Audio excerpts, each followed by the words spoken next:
Dayo. Di suatu pedalaman terdapat hutan lindung yang mendekati pegunungan Karts. Lebih tepatnya masuk pada kawasan wilayah perbatasan antara Kalimantan Timur dan Sarawak. Semua pepohonan yang hidup pasti diselimuti akan rumput hijau yang lembab, begitupun tebal. Tidak kering juga tidak basah. Hidup dapat menyebar kemanapun lumut itu inginkan dari waktu ke waktu. Bebatuan sebesar 2 kali drum minyak dari setiap jalan setapak kecil bernasib sama. Lumut menyelimuti juga. Dayo, anak dari seorang peternak lebah berusia 13 tahun yang memiliki kulit sawo matang, berwajah bulat, jidat yang jenong, bibir kemerahan seri, hidung cukup mancung, rambut bergelombang, serta bertubuh sedikit gemuk. Dayo suka berjalan-jalan santai ke hutan untuk menulis sesuatu. Dayo memiliki buku jurnal yang berisi tulisannya terinspirasi dari hari-harinya, terhiasi oleh suasana alami yang menjiwai dari setiap apapun di sekitarnya. Terkadang pun dia tertidur sambil bersandar pada sebuah batu besar berlumut untuk menikmati hangatnya sinar matahari siang.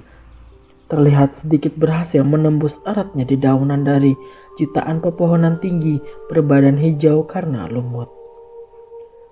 Tempat itu diberikan nama oleh Dayo, hutan lumut di tanah Borneo. Borneo karena baginya tidak dapat untuk membedakan antara Indonesia dan Sarawak Malaysia. Karena ia tinggal di perbatasan yang hampir sering keluar masuk ketika ia berpetualang dalam hutan seorang diri. Borneo sering disebutkan dalam buku bahasa asing milik ayahnya. Dari buku itu, Dayo memahami bahwa orang luar menganggap jika Borneo kepulauan besar yang dipenuhi oleh hutan tropis begitu luas, serta suku yang sama dari 3 negara dengan bahasa alami yang bisa saling mengerti, yaitu Melayu, bersaudara, telah terbagi menjadi beberapa anak suku karena perjanjian lama nenek moyang terdahulu. Namun meski begitu, Borneo tetaplah Borneo. Borneo meliputi dari segala hal, dari ujung ke ujung pulau itu, dan mutlak tiada ada perbedaan pada dasarnya.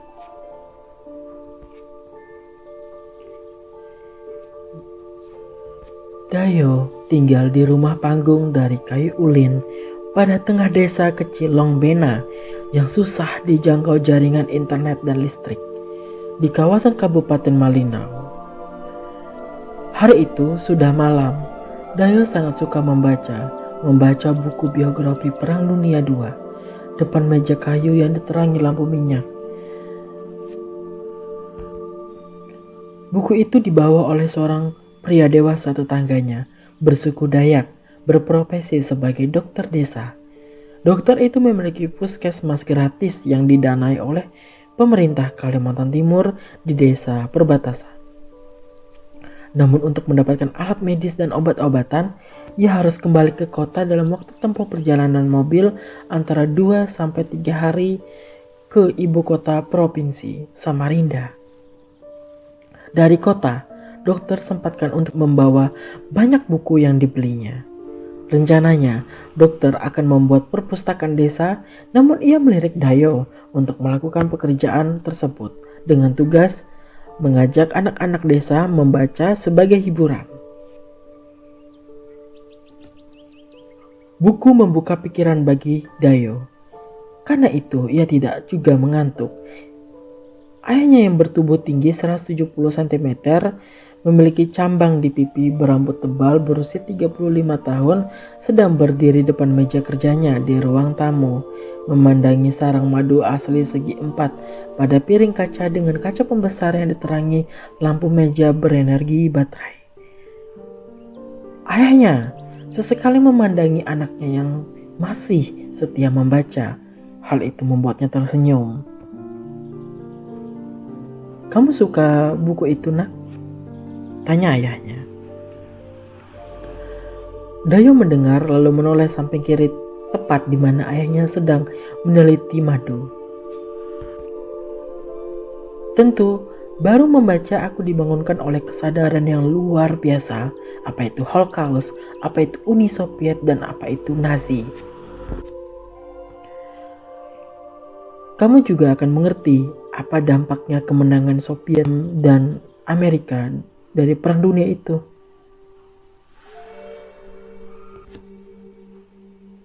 Iya ayah, kita masih dijajah Jepang saat itu.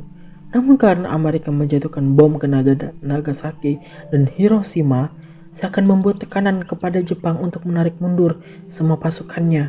Presiden pertama kita jauh hari mungkin sudah tahu akan hal ini terjadi. Jadi dia memanfaatkan situasi begitu baik, ayah. Kemerdekaan bukan saja hanya dengan ucapan, tapi membutuhkan kekuatan perlawanan dan strategi. Iya ayah, strategi juga didapatkan dari pengalaman Perang Dunia I yang gagal dibawa oleh Jerman. Jadi Adolf sangat memanfaatkan waktu. Dia tidak bisa meremehkan setiap detik berlalu begitu saja. Dari waktu yang tangkas, ia bisa membuat banyak pasukan lawan mundur.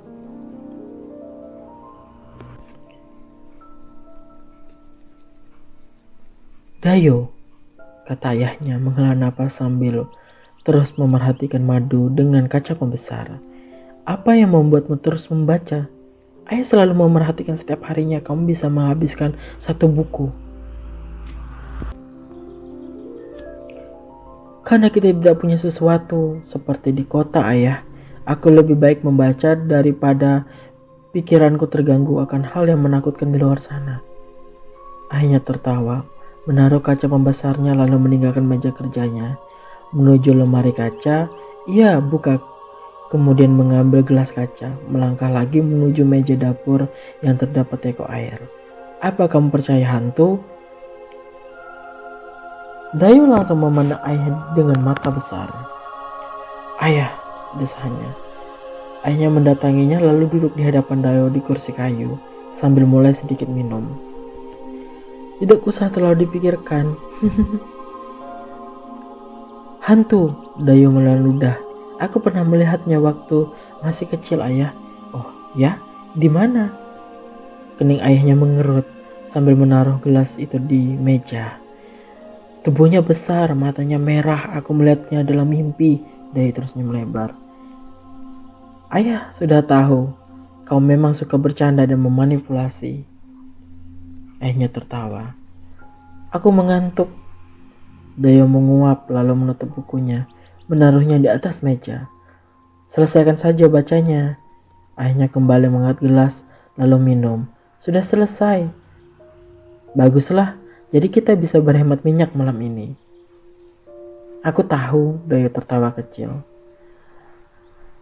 Lalu ayahnya berdiri dan berjalan sampai depan meja kerja mematikan lampu meja.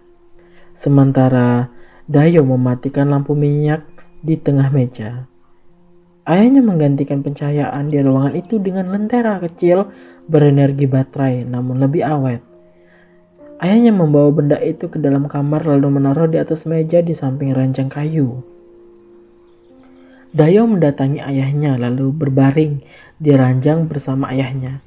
Dayu, anak yang cukup penakut sebenarnya, karena sering terbayang sendiri akan hal yang mengerikan. Tidurlah nak, kata ayahnya. Besok kita memiliki pekerjaan di peternakan. Ayah kapan ke kota? Tanya Dayu sambil memandang langit-langit. Untuk membawa madu-madu itu. Tidak jadi, konsumen ayah datang sendiri untuk membawa madu-madu asli. Oh ya? Tidurlah. Ayahnya mendengus, kemudian mulai tidur. Dayu mencoba untuk menutup mata dengan mengambil imajinasinya yang liar sebagai pengantar tidur. Seakan melayang di atas langit pada senja hari, tersenyum lebar menuju sebuah gunung Kars yang diselimuti awan keemasan pada puncaknya karena pantulan dari sinar sang mentari senja.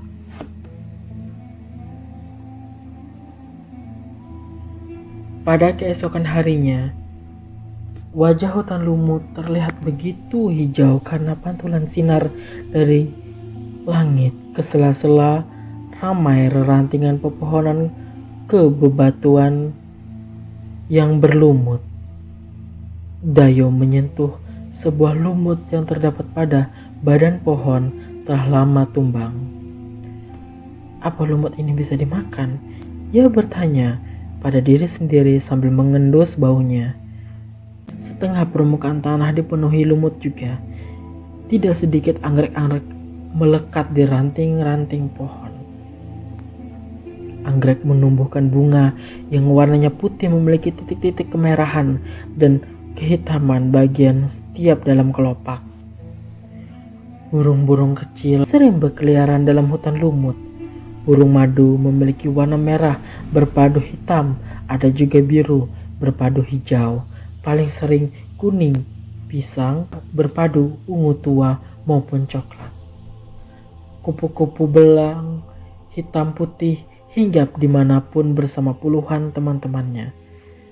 Siur serta capung berbagai warna suka sekali di balik rerumputan.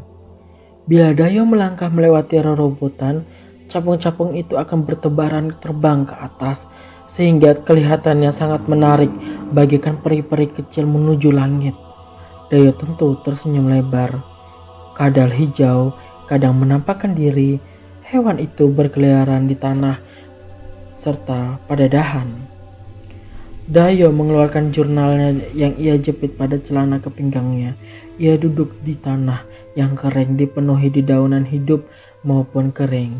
Bersandar pada badan batu besar dipenuhi lumut lembab. Sebenarnya tidak terlalu lembab, cuma cukup kering saja. Ia mulai menulis dengan pensil. Ketika aku berada di sini, aku tidak bisa melupakan bagaimana sejuk dan nyamannya tempat ini. Aku tidak terlalu mengerti tentang hutan lumut, namun aku menyukainya. Lumut memiliki karakteristik seperti metafora yang membuat kamu lebih baik atau lebih buruk. Lumut tergantung pada tempatnya, bisa tumbuh dan tergantung juga di mana bisa terlihat indah. Aku telah mengamati kepribadian lumut.